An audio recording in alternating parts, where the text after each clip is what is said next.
Hi, welcome to the Diablo podcast. I am your host, Flux. We are online at diabloincgamers.com. I am joined this week by Neinball, Guten Tag. a longtime, old-time guest back from the beta and everything, and a first-time guest, Christopher. What are we calling you on the podcast, Chris? Sentarius would be the. And who are you and what makes you famous?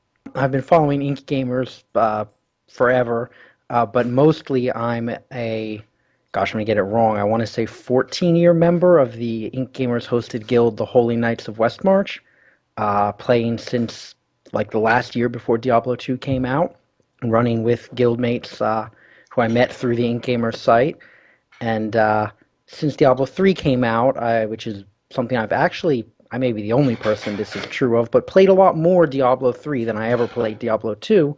I've also been following the Ink Gamers scene on the front page and whatnot, and being on a podcast is something I've always wanted to do, so I raised my hand when volunteers were needed. And the bucket list is one shorter. Have you, do you get a special version of Diablo 3 for being in a guild that has actual social features and a reason to play in multiplayer, or you just make do with the same thing we all have? No, we just make do with the same things you all have, and what we do have is even more reason to complain about it and people to complain about it with. So remember before Diablo 3 came out, we all had these ideas for like what guild support would be and all the cool multiplayer features, and none of those came in. So if you had your magic wand, which actually you probably do have if you have a wizard, but a real life magic wand, and you could wave it and say, "Hey, social features, better multiplayer features. What do you and your guildies most wish was available in the game?" I think we most wish for just like a World of Warcraft style guild chat channel. So if we're all, since it only supports 4 players per game, that was a surprise. We were used to running with 8 in Diablo 2, and I appreciate the point that I think you made, Flux, in a post, that in hindsight, maybe 8 wasn't that great. We were used to it. We figured the number would go up. Instead, it went down. So, even on a quiet night, we're splintered between 2 or 3 games, and just to be able to shout without using voice chat to everybody, to be able to link a legendary you just found that anyone else might be able to use, would be a vast improvement over the current system. That would be the number one thing.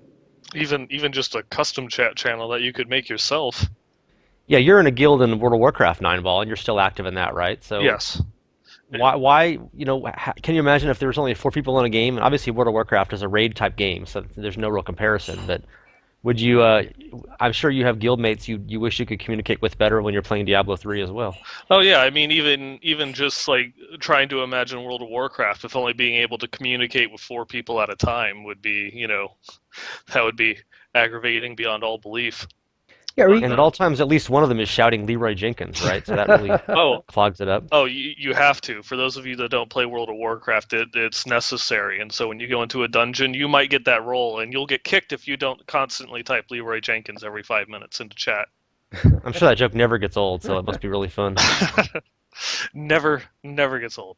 In StarCraft 2, they just added in clans. Yep. So that way you can have, I believe it has a limit of, it's either 50 or 100 members. It's still relatively small, but you can at least get a lot of people in there and have one dedicated chat channel, to it, instead of having to make your own custom chat channel, which had its own, collection of issues in StarCraft 2. So, StarCraft just added in guild support like recently. You're saying that's a new feature. Yes, like When did 2 weeks StarCraft ago, come out? July of 2010. Oh well, no hurry. Yeah, so you've got another year and a half before they put it into D3. Well, Something to look forward to. just in time for the expansion, apparently. So that was our number one thing, but if I may add a number two thing, number one there, I feel like a channel would be, as evidenced by StarCraft, easy to implement as well as essential for just day-to-day play. The second thing, though, would be any kind of wider world social figure features, whether that's a public chat channel where characters are somehow displayed like we had in Diablo 2, some sort of guild housing like we were promised in Diablo 2, but something that would make the guild more public as well as private association would be great. Um, Although it's definitely less essential. Once you're in a guild, you know people, and playing with those people is the main thing. At the same time, you don't want to be your own little universe. You want to be part of the broader community. and I don't know how much code they'd have to rip apart and reassemble to facilitate that. You would think a chat channel would be fairly straightforward.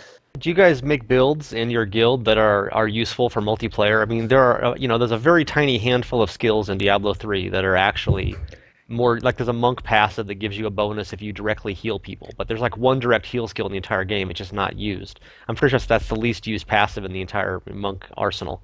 Oh, Yeah, But I mean, so that you guys set up builds, and you vary. I mean, not just you don't want just five. You don't want just four of the same character in the same game, but do you at least try to vary stuff and fill each other's weaknesses in? definitely. There are two components, right? The one is, as you were saying, complementary skills, and the obvious thing there is to use different war cries and shouts if you have multiple barbarians, or different mantras if you have multiple monks. There, the way we run is just, last one in doesn't have any stacks of Nephilim Valor left, so he or she has to check and make sure that they pick a skill, switch to a skill that the group will use. Then there are situationally useful skills, and this actually gets into the issue of recent patches, but the monk skill Cyclone Strike, the one that pulls in bad guys, was buffed recently. I don't know if either of you is using a monk and has tried using it solo. My monk has not tried it, but we were running in a group just last night, and a monk was using that, and it was fantastic for multiplayer because it bunches the guys up for everybody else's AoE to mow them down. So there are definitely skills that are that are very effective in multiplayer, and perhaps more than they would be solo.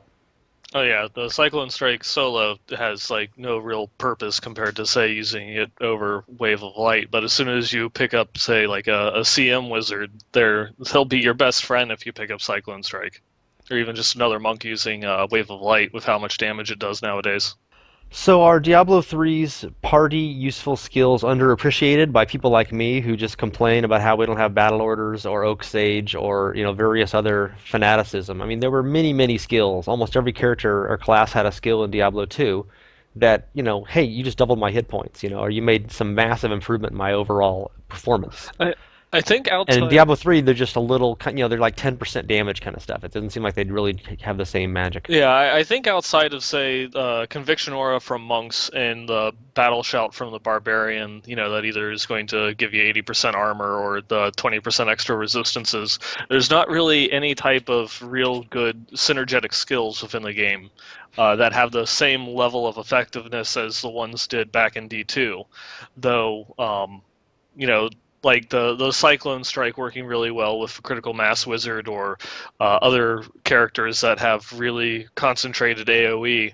That synergy is I guess a bit more subtle. That it doesn't give you a direct benefit that you can see on your character sheet, but it does, give you a rather large boost in your effectiveness while you're going through and playing the game. So it kind of hits it at, from different angles that you didn't actually have, synergetic skills of that type of nature in Diablo 2. You couldn't really purposely put people in areas that you wanted them unless you had some, careful use of Bone Wall with a Necromancer. You said bone wall. I do think I appreciate Neinball's point that they are not game changing in the same way they were in Diablo 2. At the same time, I think they're useful, and I think they are underappreciated. To a large extent, it's Blizzard's fault, and it's the same thing we talk about every patch when we say, gosh, shouldn't this have been the case at release?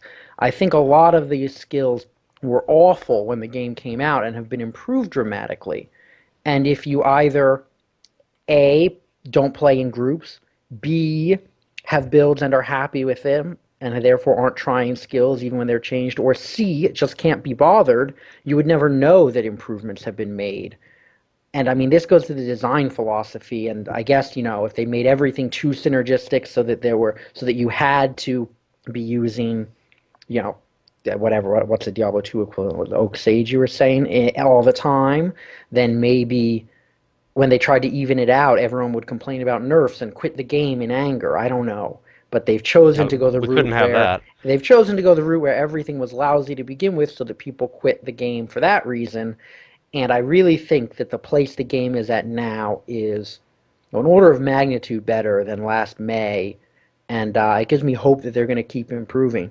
One thing I'll say for Blizzard is, for all the complaining that was done through development and early after release about how they should have been listening to the fans, I think they've learned that and really are listening to the fans with some of the changes they've been making. Well, desperation will do that to you, yes. They were sure they knew best, and then it turned out they didn't necessarily know best. And obviously, the first 3 or 4 months after release was a mad scramble of patching to try and fix things like, uniques and legendaries and set items that people were just, what? But like you say, they're making, we had a number of posts just this week from Travis Day, apparently a new developer, or at least not one who was publicly speaking before, saying making good sounds about, we're doing this and we're doing this, and there's a big items blog coming soon with changes, and chickens, eggs, and arithmetic don't match, right? But we'll see what they say. Yeah, I'm definitely looking forward to that new blog that he kept hinting at.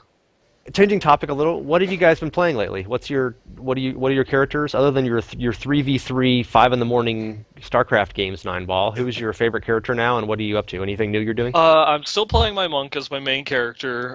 She is in the 50s as far as the Paragon levels go. But yeah, I know. I'm so behind the times. Mine's 71. You're a noob. I Okay, go know. ahead. But I am. I But the finally got. Zerg are winning, right? The Zerg, you've been triumphing with the Zerg, so that's all good. Yes, yeah, Zerg is my favorite race in StarCraft. If anybody ever wanted to know, I actually, funny story. I had my first fan that had actually ran into in a StarCraft game. It was at the beginning of the game. It was like an arcade game. It was like playing with cards or whatever. And some guy was like, "Are you Nineball from the podcast?" I'm like, "Yeah." Oh God, I love you. It's like, weird, but yeah, Man. it was a very interesting experience. It's like I've been doing this for a year and a half, and finally ran into someone that recognized me. That was pretty fun. But going back Well, to that speaks Diablo, well of the reach of the podcast. at least into the StarCraft community. Yeah. Um, but I finally got my Demon Hunter up to level 60, and she's almost through Inferno now, and so I started leveling up a Barbarian. But I'm very slow when it comes to playing alts because it'll be like I could be farming, like demonic essence at this point. So it's like I'll do like one quest and then switch back over and do a couple farming runs through Act 3 or Act 2 Act 2? Why would you go to Act 2? just to change it up. It's the doing the runs through the Black Canyon mines and then hitting up like the Road to Alcarnus is not bad. And if you're going for just demonic essence, running through Vault of the Assassin is also pretty effective. Okay, a random story here. Years ago in Diablo 2, speaking of people recognizing you in game, I never use my name in game because I'm so famous I can't be bothered with little people and their little problems.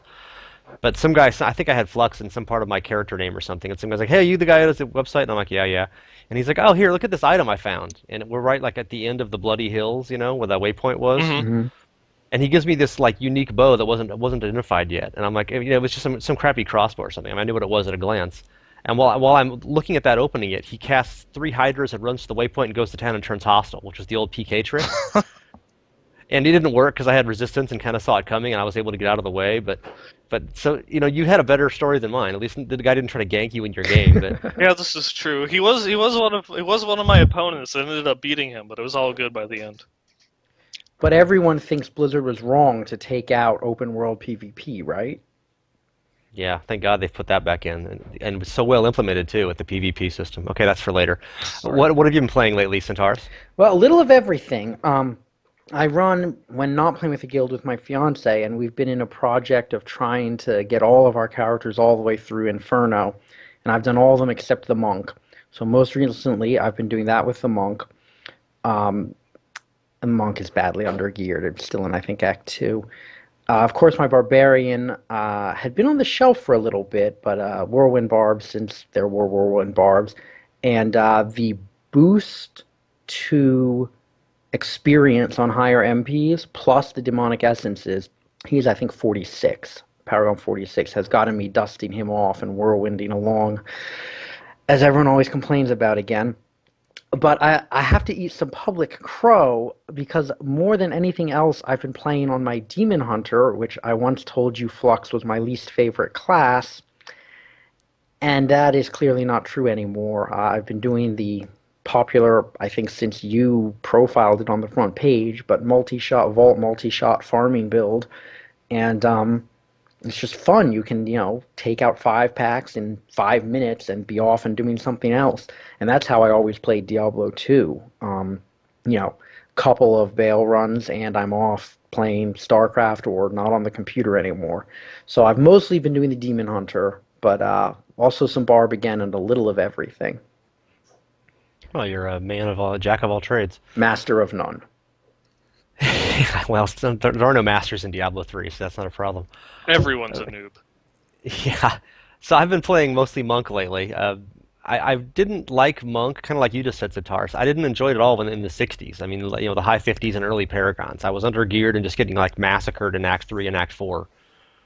And then once you get better gear and kind of get a build that works, I really started to enjoy the character. And I think at one point my highest level was my Demon Hunter, who was like Paragon 50, and my Monk was like Paragon 2 at that point.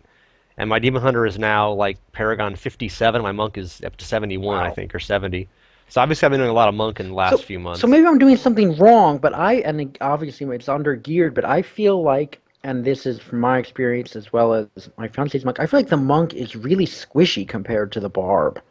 And like everything has to have dual resists, and it makes it really hard to gear for resist and DPS and damage.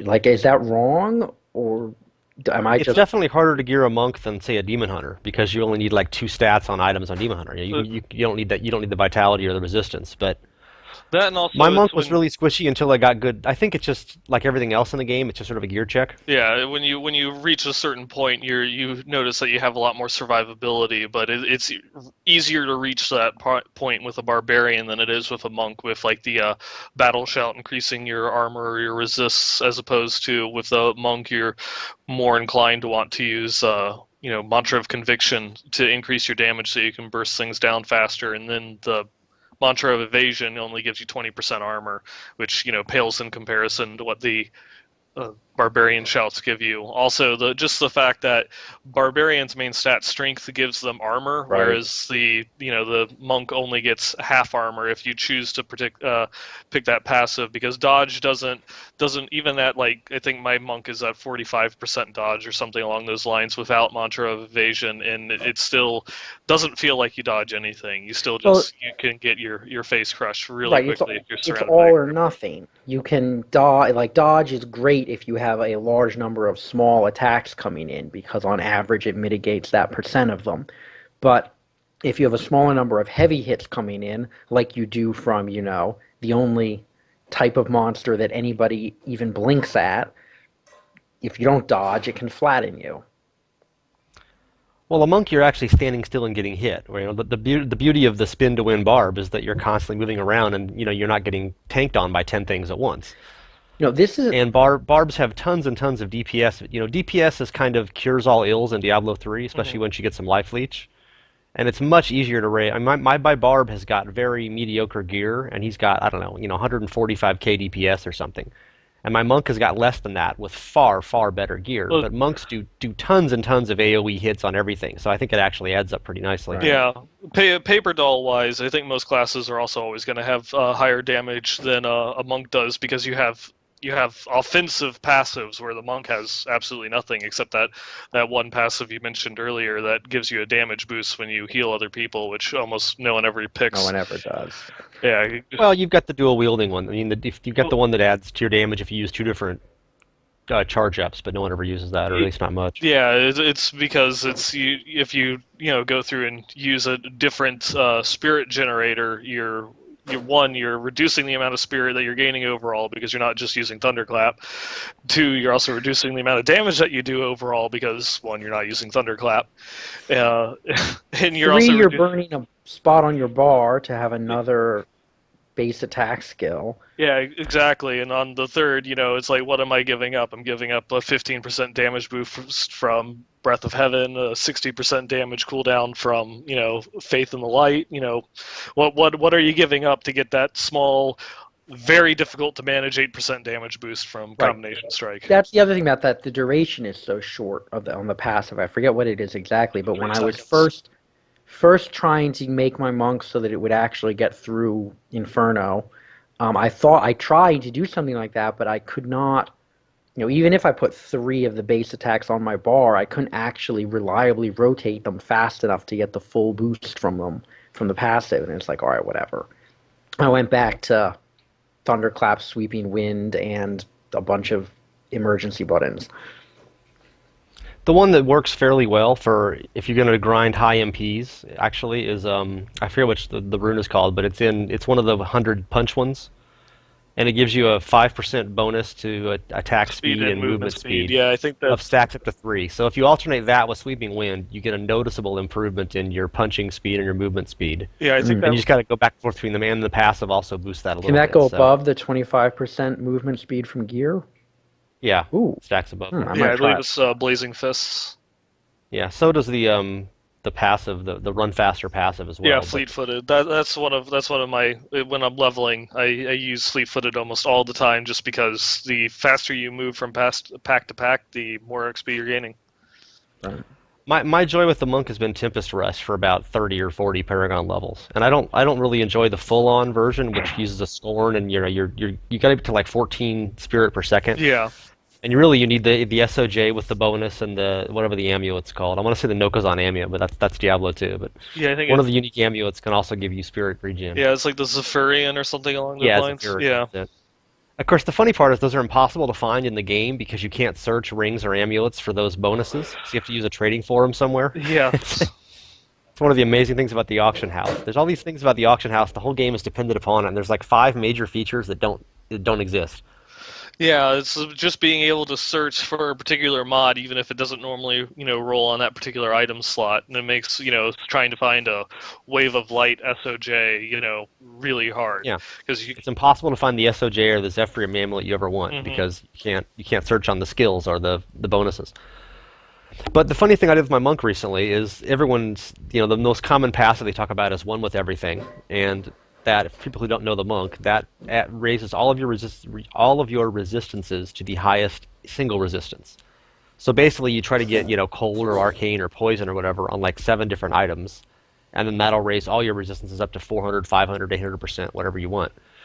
And I had done arcane on my monk forever, and I had like, every item had like 30, 40% arcane to sort of as attack on. And then I found a really, really good amulet, a really high trifecta with like 150 decks and 2 other good mods, and one of them was plus 58% to cold, of course. Yes. So I was like, God damn it! So I'm sitting there with like 470% in my MF, running gear with all this arcane, and I've just got getting nothing from the amulet, which I'm never going to replace because it's like a 200 million amulet to switch out to improve upon. Hmm.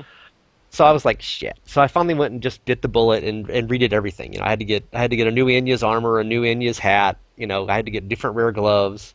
The shield I don't use much except for MP stuff. I can't replace that yet with Arcane. But I had to get different boots. It's like, God damn it. But I mean, on the whole, it was worth it. I spent like 40 million doing that, and then I got 30 million back by reselling everything I just replaced.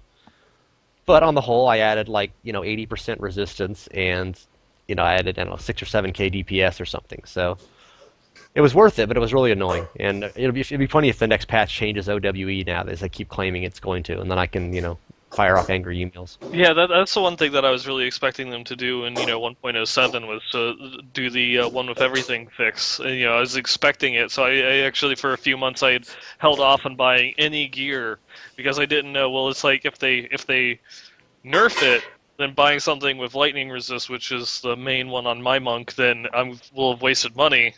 And if I buy something without lightning resist and they don't nerf it, then I wasted money on getting something that I could have bought as a better upgrade.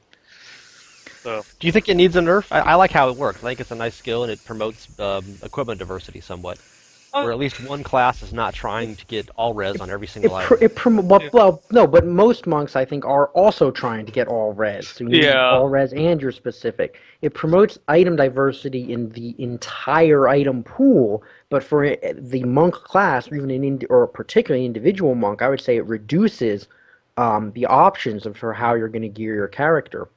So yeah. I think they There's do. Oh, go ahead.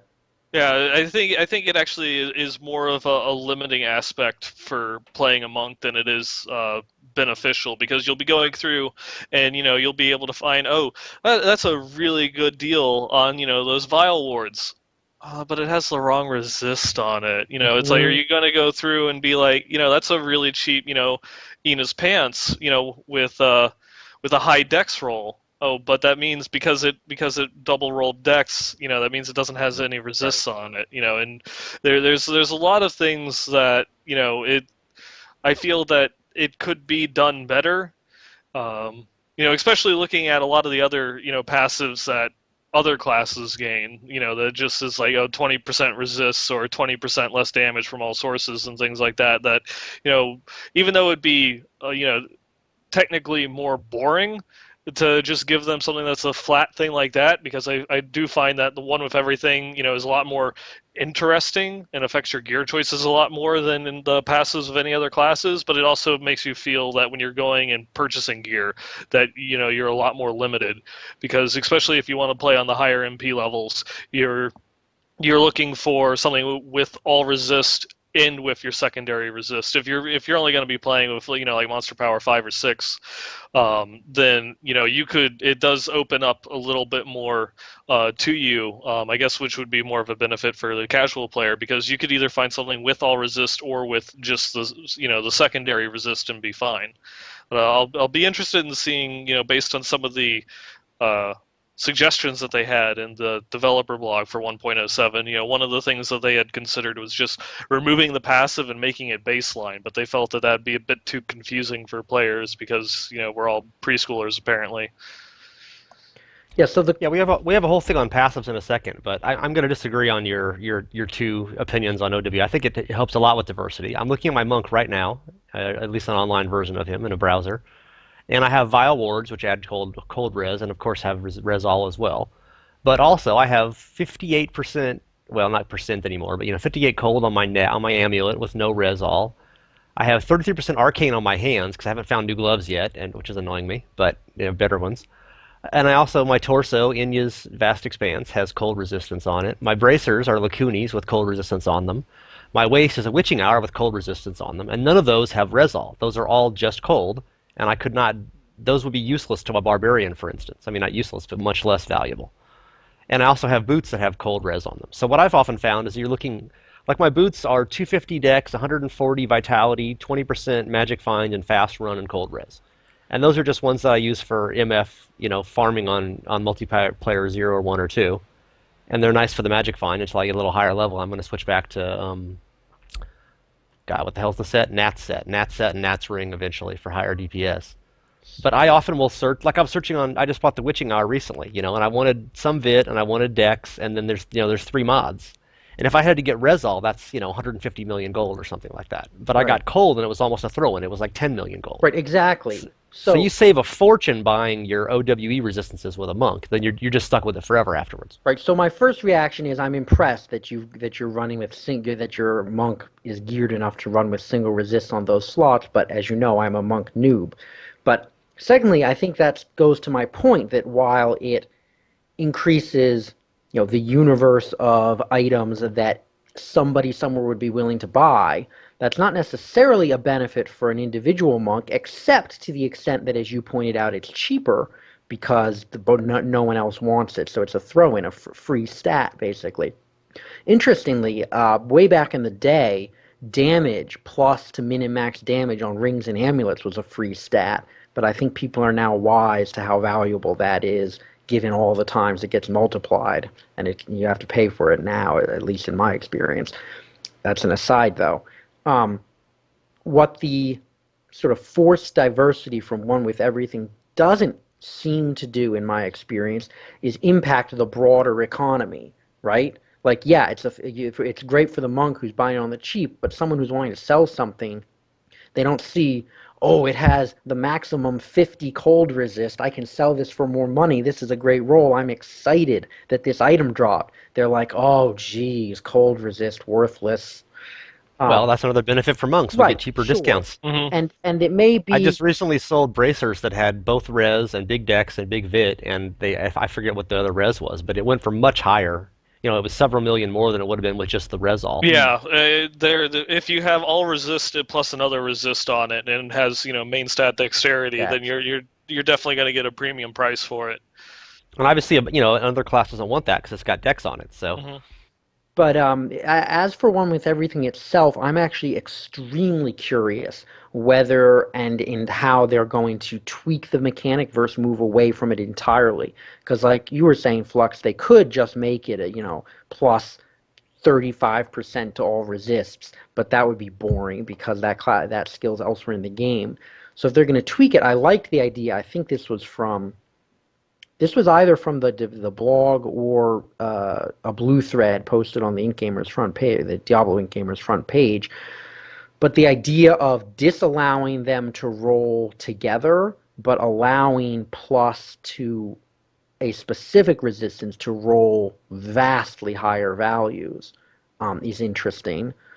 One That's one possi of those things you just wonder why they didn't do it from the right, start. I one mean, why would you have possibility Resolve up to 80 and single res go up to 50? It's One like, but possibility, which what? would be a cheap hack, but would solve everybody's anxiety about, is my One with Everything gear going to be useless, is to make One with Everything just aggregate all specific resists on all of your gear and add them to your all resist, or do so at a discount. Have One with Everything read 80% of the sum total of your individual single resists are added to your all resist. Although, of course, Blizzard would write it in a completely different way so that a brand new player would understand.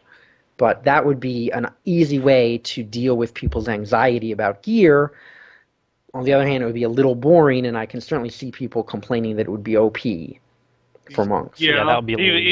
You just it's like I of course made a monk, and I view that as overpowered because you could easily all of a sudden be like, oh, I go from 600 resist because I have a bunch of gear that I have all resist on it, but then like one other like cold resist or whatever that doesn't stack with my lightning that I would probably shoot up to 800 or 900 resists just with that change. Yeah, you'd probably have to discount it to 60, 70, 80%. Um, and that would, I mean, the advantage of that is that it would keep the secondary resist as a desirable stat to roll and keep the item pool as broad as possible. But I know I certainly hope they come up with something more interesting. That's just what I've thought of that would not annoy anybody with 2 billion gold in their current gear or whatever.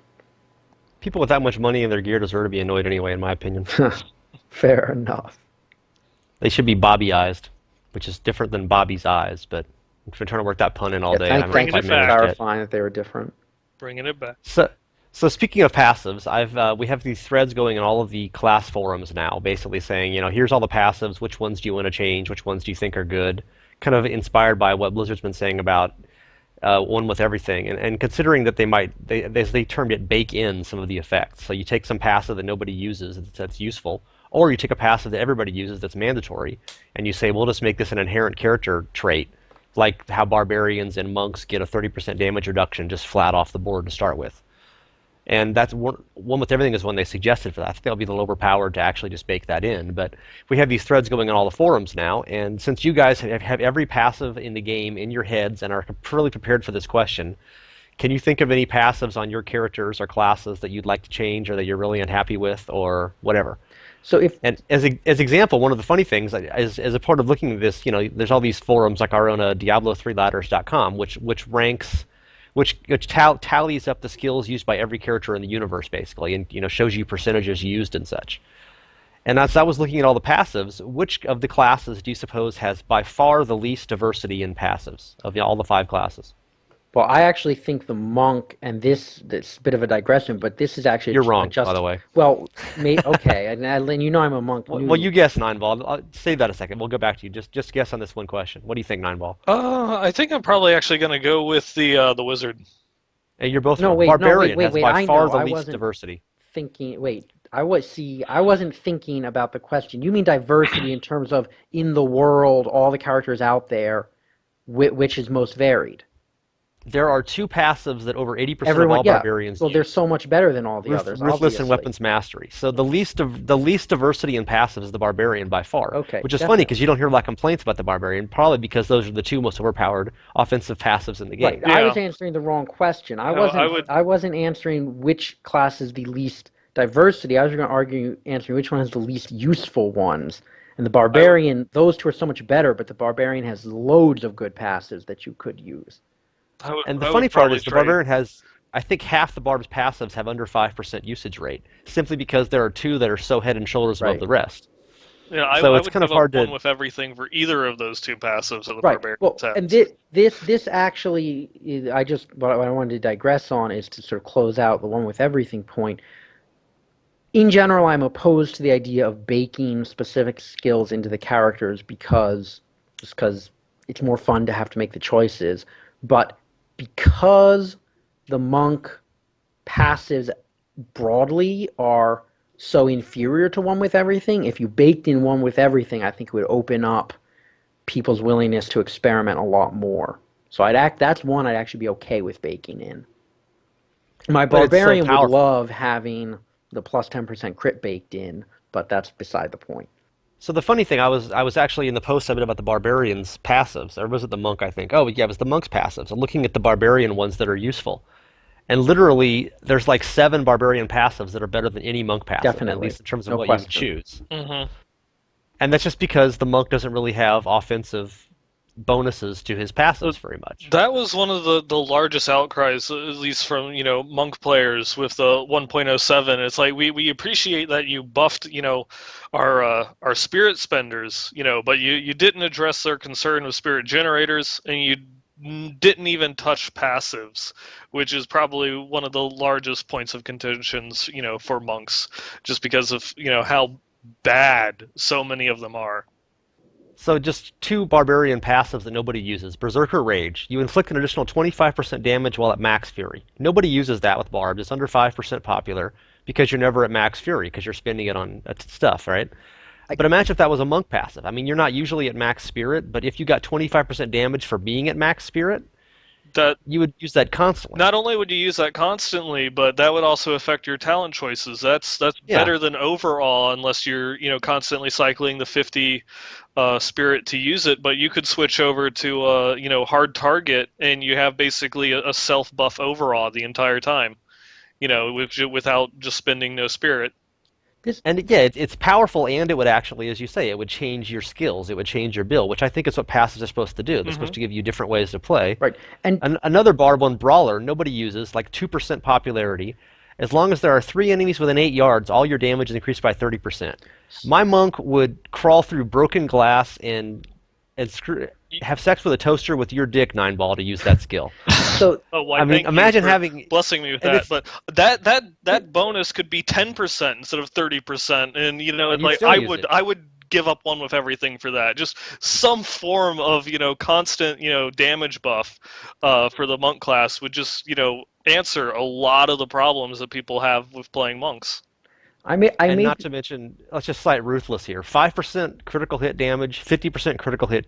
Sorry, 5% chance, 50% damage. Yeah, Yeah, a yeah. tenth of that you would line up for. I would use only if I could give up 2 passive skill slots just to use that. I would. We sound like junkies looking at heroin through a window here, don't we? right. So you guys are gonna hate me, but I want to jump in I'm ready. because back when I Yep, I've interrupted your last 7 attempts, so go I ahead. know I've been trying to interrupt you, and I apologize. And the reason is because when I like actually, the first however many months it was out, when I thought about Diablo almost all the time that I was awake, that's embarrassing to admit. I was exclusively playing the Barb, and so I thought a lot about and used all of these passes that you're talking about. And I would disagree with to go back to their first example with Berserker Rage being totally unused, the maximum damage at max Fury. First of all, you're right, obviously, because you're looking at the stats. But it was used heavily by everybody when they were leveling before they had good spenders. Yeah, before Two, the spin to win build, there was a lot of builds. it was used more before the spenders were buffed by Blizzard in I think 1.05. And three, there is still out there a no spender max Fury build. It's just no one uses it because it does less damage than other builds or the same build with the other passive. One reason these passives need to be perfectly balanced, and it's a problem that they're not, is the fact that the game is 100% a gear check. These barbarian passives we're talking about, like Berserker Rage, like Brawler, suggest really different, interesting, and I think, having tried them, fun to play styles. But all the benefit that you every situation that those help you somehow get through, you can get through just by getting some more crit chance on your gear.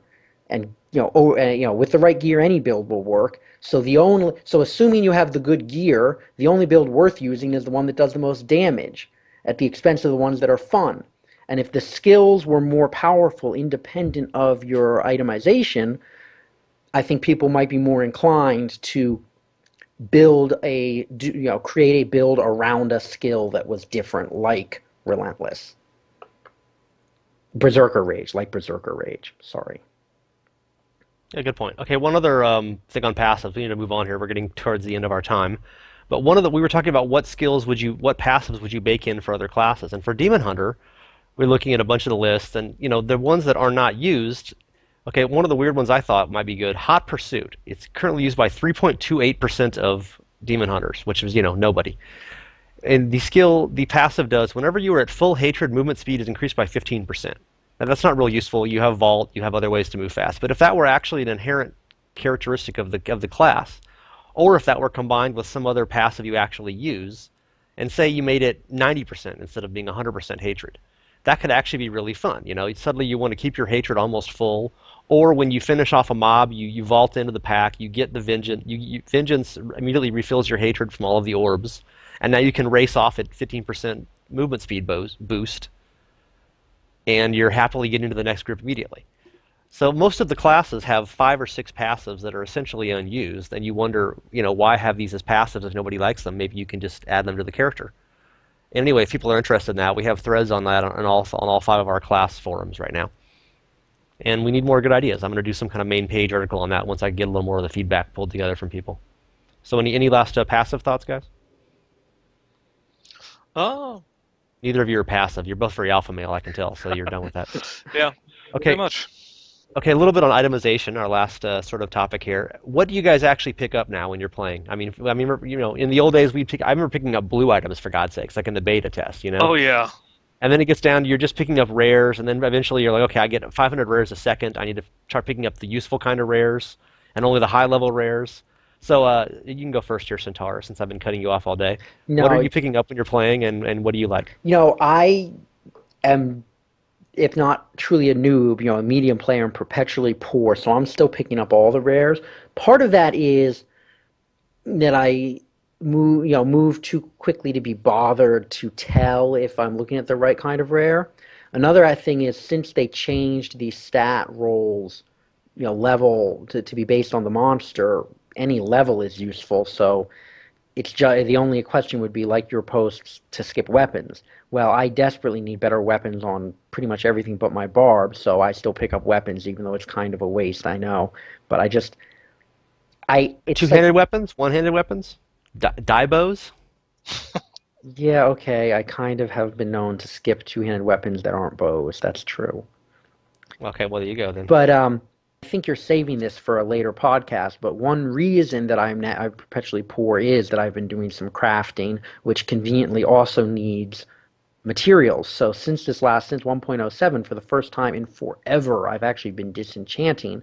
Not a lot. Mostly I still sell things, but I've been picking up. I'm still picking up all rares. I don't pick up blues because even if I want essences, I can get them from rares. Okay, so same question to you, Nineball. Just going back, crafting that's a topic that could probably devote an entire podcast to. Yeah, we'll mention that briefly in a minute here, but just the items thing. Yeah, for the items, I pretty much, of course, like everybody, I pick up jewelry. I also will pick up, arm plates and razor spikes. I'll pick up Archon shoulders. And I haven't memorized all the level 63 items yet, so I kind of pick up almost all the one-handed weapons. I skip the two-handers and pretty much, legs, boots, and everything else that drops in the game. You skip them or you pick them up? I skip them. Yeah, I just pick up the wrists, shoulders, rings, and amulets and weapons. And one-handed weapons. Yeah.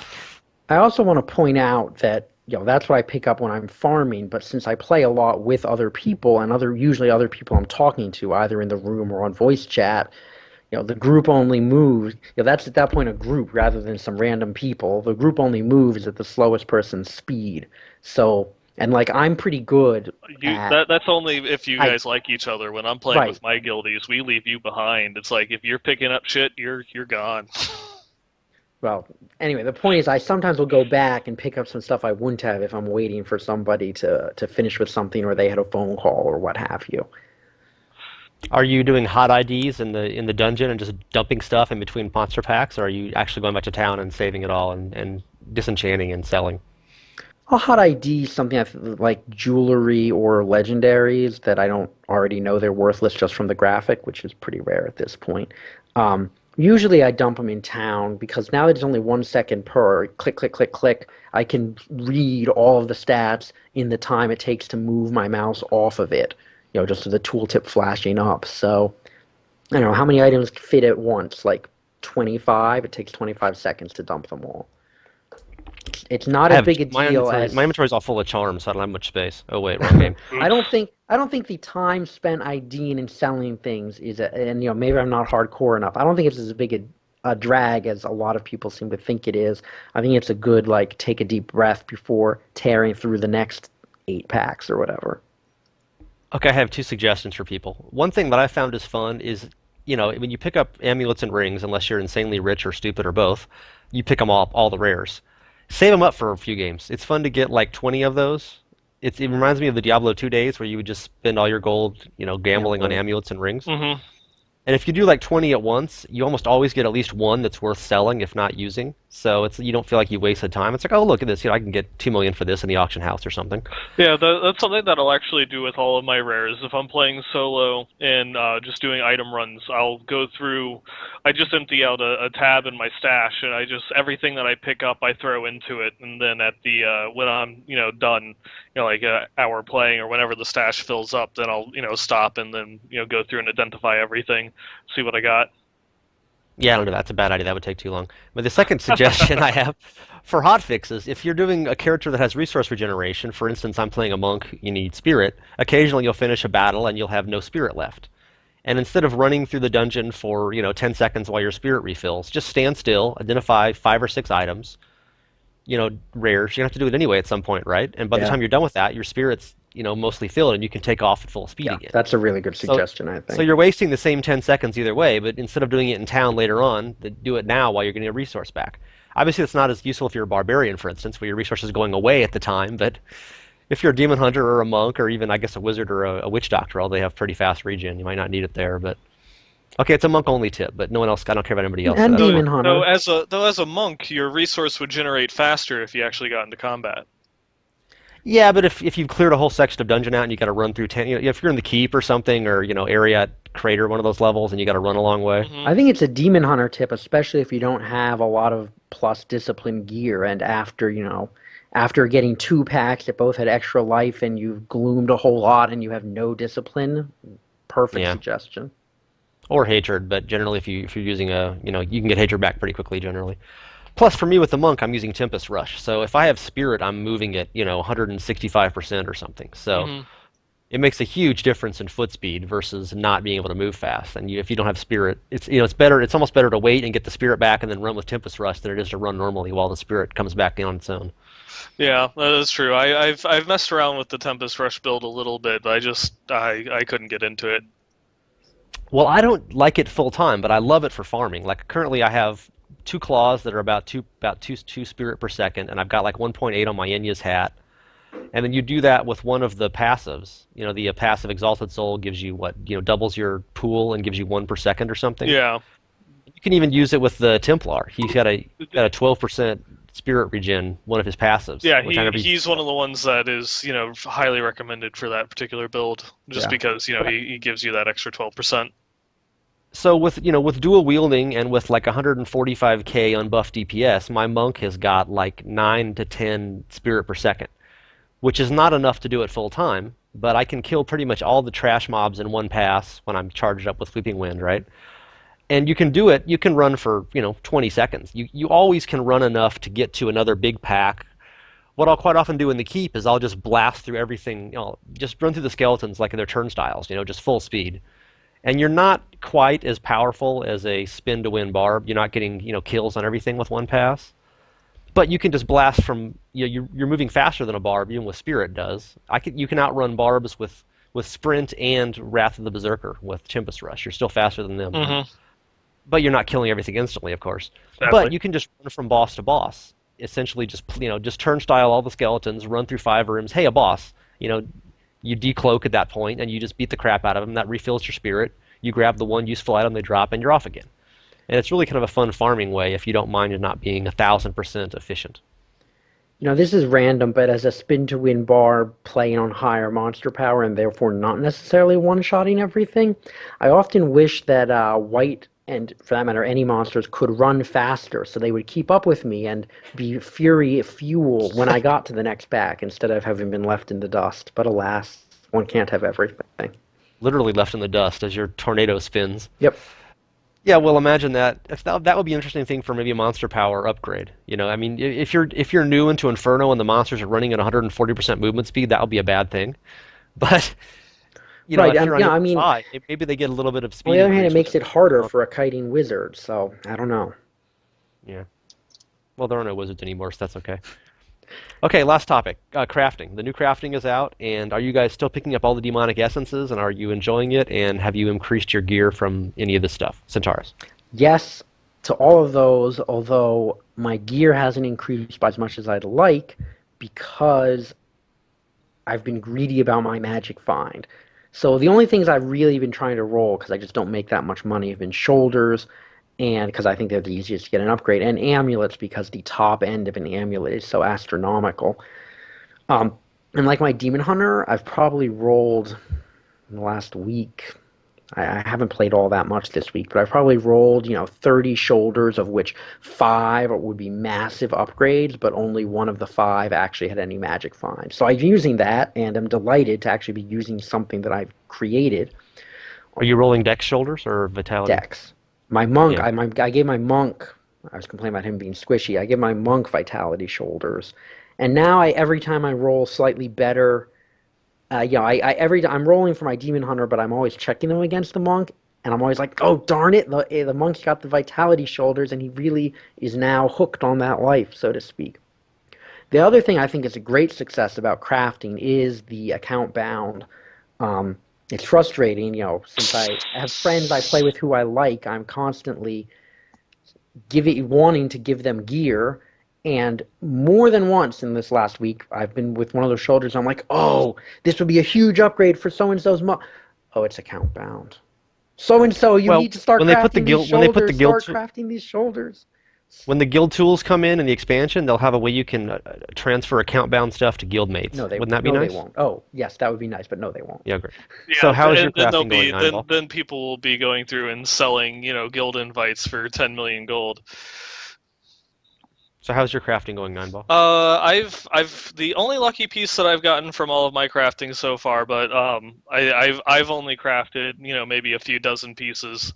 I obviously have not been playing as much as you two, but I've gotten some good bracers that I replaced my strong arm bracers. They're like 300 something dex with 6% crit, vitality, and some resists. So it's like that was a really nice upgrade. Um, but other than that, my amulet and my gloves are both really good. So it's going to take quite a bit of crafting before I find an actual upgrade. I've gotten a couple damage upgrades, but I lose like either a lot of life or a lot of resist.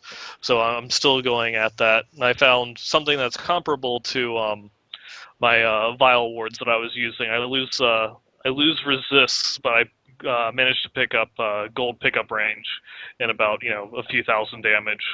So I thought that was worth it. This is its own Yeah, pick up. topic, Yeah, but have either of you guys noticed the increase in default gold pickup range? Because I haven't, Oh, it's I haven't very no. noticeable. Well, I was going to say, on the one hand, I haven't run by and been like, oh, I picked that up. I'm surprised. On the other hand, it's been a long since the patch. I have not nearly as often wondered why I didn't pick something up, which was the problem. So I guess it's a good change. so are Yeah, you playing with a character that doesn't have any pickup gained from My equipment? barbarian doesn't have any. yeah. My monk for the longest time had absolutely no gold pickup range on it, and when the patch hit, it was a very noticeable difference in being able to just run by and pick stuff up without actually having to go and specifically target it. That was one of the reasons why I was very happy to get pickup range on those shoulders. Mhm.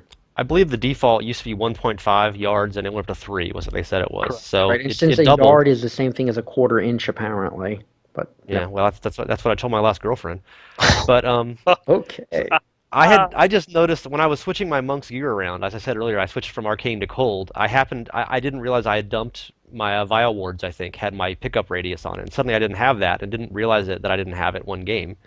And I was playing, and I was like, God, there's so much gold dropping because there's all these little like 300, 500, 800 step. My monk's got like 400% gold find, but just mostly from Paragon stuff. And I'm like, my God, there's so much gold dropping today. What did something change in the game? And after 5 minutes, I realized it's because I didn't have any pickup radius. So usually that gold I never even see it. It just immediately gets snorted into my Right. inexhaustible belly. And I was like, wow, look at all this gold dropping. This is awesome. And I realized, oh shit, I don't have any pickup radius.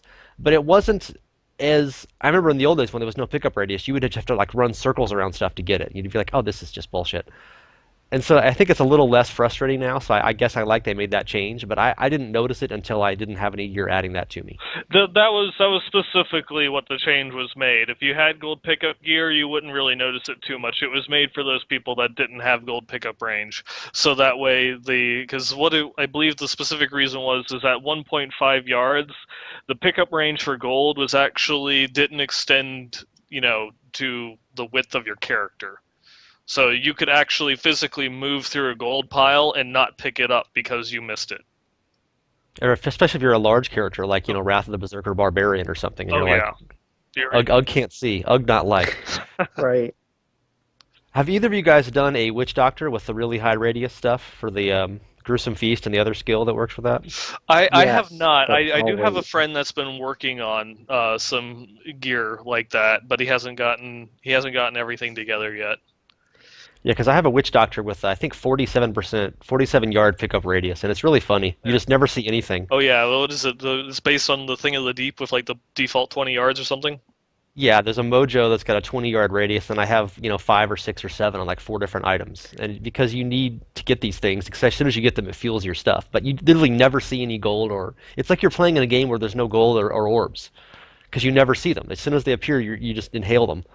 I It's I kind of like ran Diablo 2 with legendaries actually in that way. But I ran that build a bit, but I overdid it on the skills and not on the radius because I was using not only this was when I was experimenting. All my classes I've had to experiment to find an Inferno build that I find fun enough to go back to regularly. Though finally I have, but I was using not just Gruesome Feast, but also what's it called? Also the passive where the dogs in a Circle of Life, where zombie dogs appear, yeah, and then I was using Sacrifice on them. And the damage was great as long as Circle of Life kept proccing, but when you got to, say, I don't know, Asmodon, and all of your dogs were dead because you blow them up as fast as they arrive, so now you have no dogs to tank him and no damage from Sacrifice. The build was just horrendously gimped. So I jiggered around into a zombie bears build and have not really been prioritizing pickup radius ever since, although I do still have Gruesome Feast on the as one of the passives. But I I, I if I could recorded have a gotten the podcast. dog sacrifice cycle just a little better, it had potential. I think I probably should have put summon dogs on the bar as well, but then what's the point of Circle of Life? I don't know. I like the dog sacrifice cycle. I think they sell those in Harley Davidson dealers. I was doing that build and really enjoying it about 2 months ago. I recorded a podcast with Xanth about that one time. Like 20 minutes of the show was about that, and then something happened the next day, and then we had to redo the podcast to put something else in it, and never got posted. But that's a spectacularly fun Witch Doctor build. Hmm. It's really very specialized. You use Soul Harvest that deals damage, and you use Spirit Walk to run through things. So basically, you Spirit Walk into every group. You Soul Harvest as many things as possible because that boosts your damage. And then as soon as everything that dies, what is it? Grave Injustice. Enemy dies within 8 yards, you regain 2% of your maximum life, and your cooldowns are lessened by 1 second. And that's increased by your gold pickup radius. Yep. And you also have Gruesome Feast, which heals you and gives you a 10% max mana and 10% intelligence for 10 seconds. And that's also when you're healed by a health globe, which of course comes in handy when you have massive radius. It, So you basically just run into every group, you run into them on your cooldown skill, Spirit Walk, which makes you invulnerable. You soul harvest them and immediately kill everything. All of the health globes refill you because of Gruesome Feast and Grave Injustice, and they also stack your damage. And then you race as fast as you can to the next group, and you can immediately use all your skills again because you've erased all your cooldowns. And it's this crazy, super fast running from pack to pack, just killing everything instantaneously. And anything that doesn't die, you're using your zombie bears to kill, which has a very short range, which is fine because that worked with your skills that also have a short range on what their regen is. So I was just loving that build, but I haven't done it in a month and I've forgotten all the details about it. But it's really fast and fun if you want an intense build where you're constantly casting like 6 different skills at all times. It's a great example Yeah. of what a build And, should be. It uses all of your skills, and working together, they create a different play style that you would never quite use otherwise. and going back to one of our previous points that we made, the build itself, tends to revolve around just picking a passive, and without that, picking that one passive allows that the entire build to work and changes, your play style around. And So back instead to of instead of well, these are the most powerful passives. This is what I use, and then I have to pick a build around it. It will be like, well, I want to use this one passive, and then you can build everything else around it, as opposed to taking the skills and then the passives that best synergize with it. right.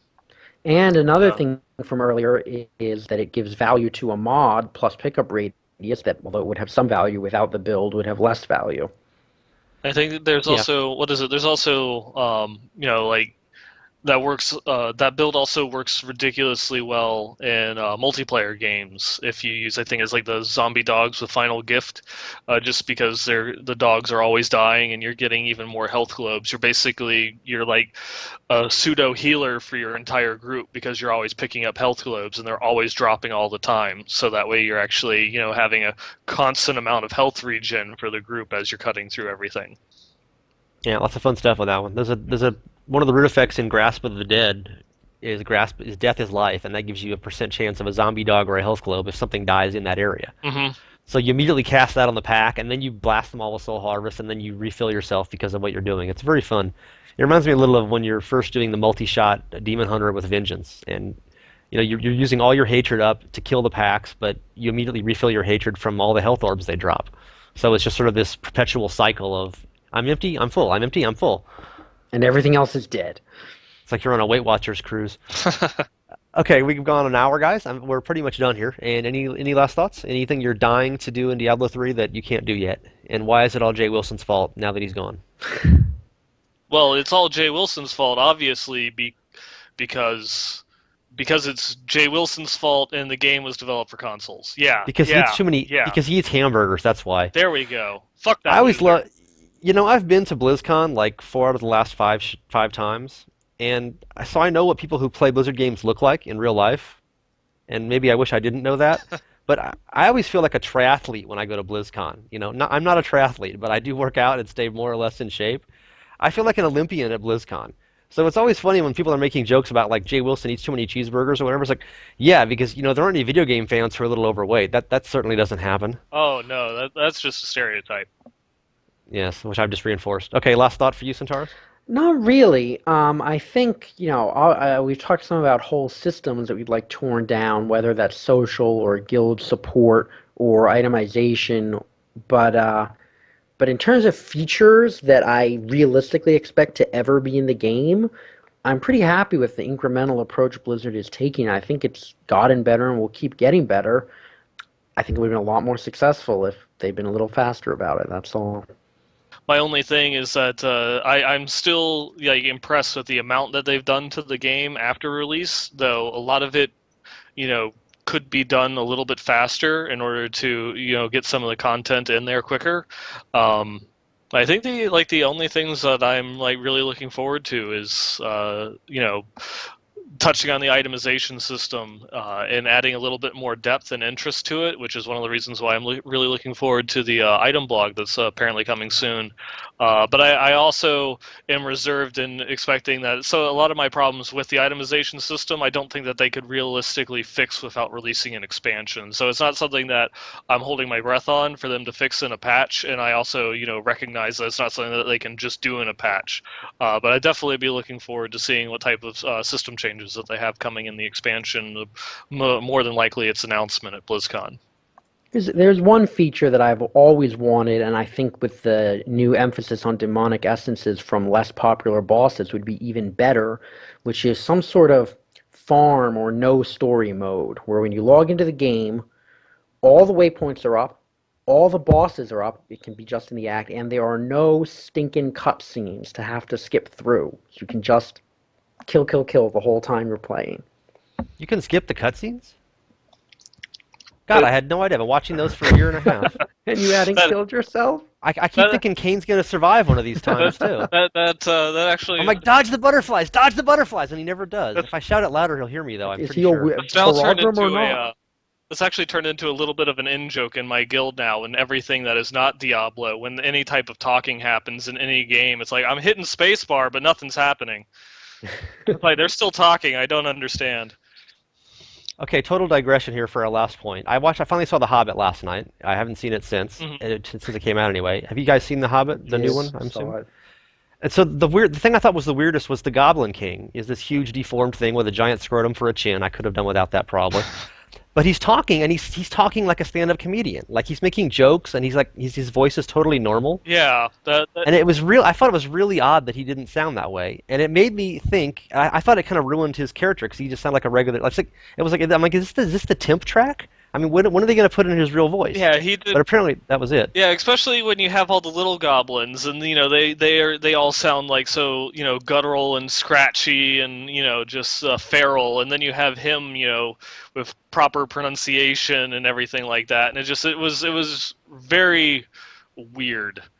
It did not match what at all.